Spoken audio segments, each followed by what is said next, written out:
Hi, Eric Gibaud, Gibaud.com, and today I'm going to present you this lens, the Meike 7.5mm 2.8 for Micro Four Third.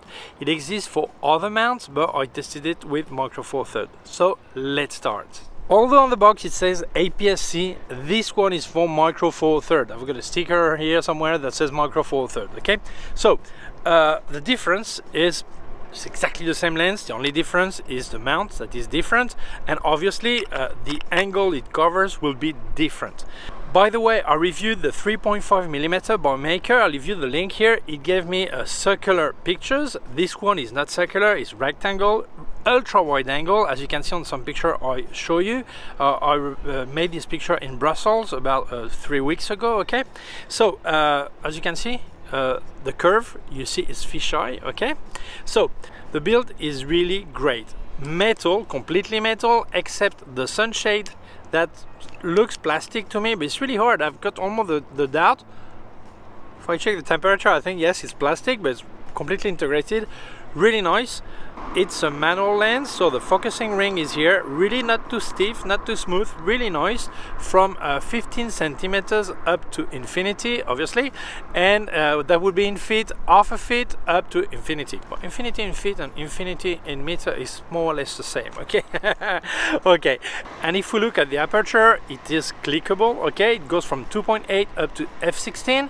You have 2.8, then you have the thirds, 3, 2, 3, 5, and then 4, and then you have full stops, 4, 5, 6, 8, 11, and 16. Okay, the quality is really nice. Okay, you can see the shape because of the fisheye. Yeah, really nice. The problem with fisheye, well, you don't have any filter thread because obviously with the shape it would be impossible, and very often the problem is the cap. Okay, here you have a plastic cap that sits on the sunshade.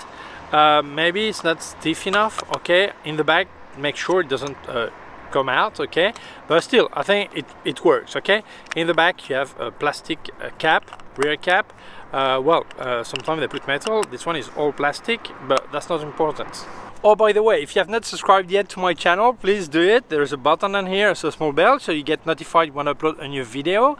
Important, if you get a notification in Spanish or in French, no worries, I always upload the 3 languages at the same time. So if you get a video that is not in English, you just go to description. There you have the link to the English version, so you just click on it and there you go. So that's easy. So thank you for subscribing. Let's carry on. As I don't know if you're going to use this kind of lens in Micro Four Third on APS-C, I'm going to tell you the angle it covers.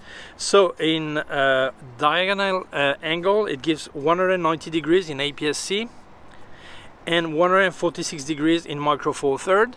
If we look horizontal angle, 161 degrees, 161.8 degrees in APS-C and 118 in Micro Four Third. And if we look at vertical angle, 106.5 degrees in APS-C and 89.2 degrees in Micro Four Third. So obviously it's a wider angle in APS-C. I think will be similar to the 3.5mm I tested, put the link before. Okay, and except that in the 3.5 was a circular fisheye and this one is not. Okay, other technical details, the weight only 260 grams. That's nothing. Well, it looks a lot because it's a small lens, but it's fully metal, so I think it's really fine.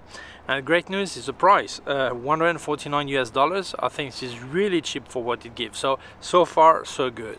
I think this is really a fun lens to use, okay, because you get so much space into your picture that it's really fun. But it is difficult in the way that you must learn how to compose, how to fit everything in the right place. You have to move yourself, but it's really interesting. I think many people will learn a lot about composition with this kind of lens. Really interesting. One point.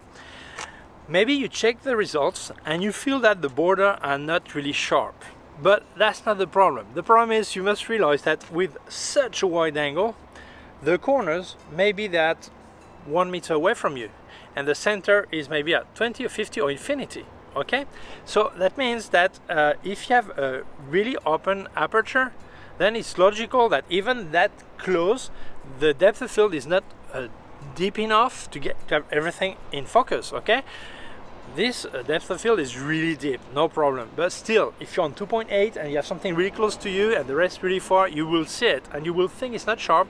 It's not the problem. The problem is because you're in the out of focus part, okay? So if you're going to do that kind of picture, don't forget to close the aperture to f8 or 5.6 already, that's fine, to get everything in focus. Unless you want the subject to be really in focus and the borders to be a bit more blurred. That won't be that radical anyway, okay, because you really have a deep depth of field, okay?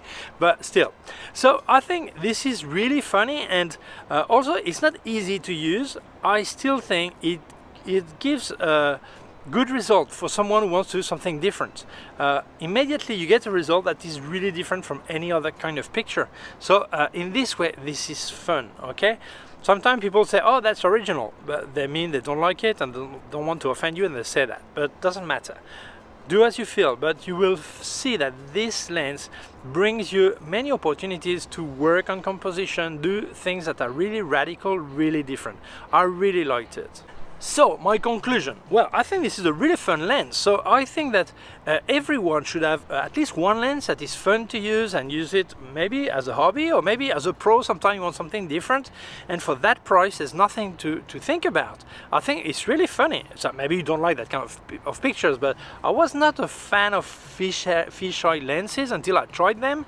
It's not the first one I tested. And I think it's funny. It's funny. So yes, I think it's completely recommendable. The quality is really nice, easy to use, to focus. All this is really nice. Okay, so yeah, if you're interested, I'll leave you a link in the description where you can buy it. Okay, so thank you so much, Maker, for sending me the lens. Thank you so much to you for watching the video.